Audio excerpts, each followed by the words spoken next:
Friends, இன்னைக்கு வந்து நம்ம என்ன பார்க்க போறோம்னா ஒரு முக்கியமான கரண்ட் அஃபேர்ஸ் வந்து பார்க்க போறோம். எது ரிலேட்டடான ஸ்போர்ட்ஸ் ரிலேட்டடா இருக்கிற ஒரு முக்கியமான கரண்ட் அஃபேர்ஸ் பார்க்க போறோம். இது வந்து இன்டர்நேஷனல் லெவல்ல நடக்கிற ஒரு முக்கியமான ஸ்போர்ட்ஸ் ஈவெண்டா இருக்கு.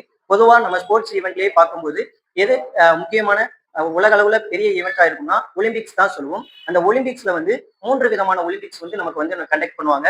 என்னென்னன்னா சம்மர் ஒலிம்பிக்ஸ், வின்டர் ஒலிம்பிக்ஸ், பேரா ஒலிம்பிக்ஸ் அப்படிங்கிற மாதிரி 3 விதமான ஒலிம்பிக்ஸ் வந்து கண்டக்ட் பண்ணுவாங்க. இப்போ வந்து ரீசெண்டா வந்து என்ன ஒலிம்பிக்ஸ் நடந்திருக்குன்னா நமக்கு வந்து வின்டர் ஒலிம்பிக்ஸ் அப்படிங்கிறது இப்ப வந்து ரீசெண்டா வந்து நடந்திருக்கு.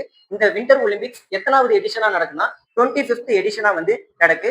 நம்ம எல்லாத்துக்குமே பொதுவா தெரியும் ஒலிம்பிக்ஸ் அப்படிங்கிறது 4 வருடங்களுக்கு ஒரு முறை வந்து கண்டக்ட் பண்ணக்கூடியதா இருக்கும். அதே மாதிரி இந்த வருஷம் 2026ல 25வது எடிஷனா எங்க நடந்திருக்குன்னா மிலானோ கார்சினா அப்படிங்கிற பிளேஸ். இது எங்க இருக்குன்னா இத்தாலியில வந்து இருக்கு. இங்கதான் வந்து இப்ப இந்த வின்டர் ஒலிம்பிக்ஸ் அப்படின்னு நடந்திருக்கு. இதுல வந்து யார் வந்து டேபிள்ல டாப்பா இருக்காங்கன்னா நார்வே நாடு தான் வந்து ஃபர்ஸ்ட் பிளேஸ்ல இருக்காங்க. டோட்டலா அவங்க வந்து 41 மெடல்ஸ் வந்து ஜெயிச்சிருக்காங்க.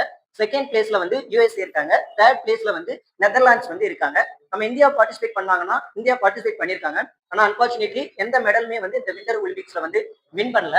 அதே மாதிரி இது 25வது எடிஷன் வின்டர் ஒலிம்பிக்ஸ் நடக்கு.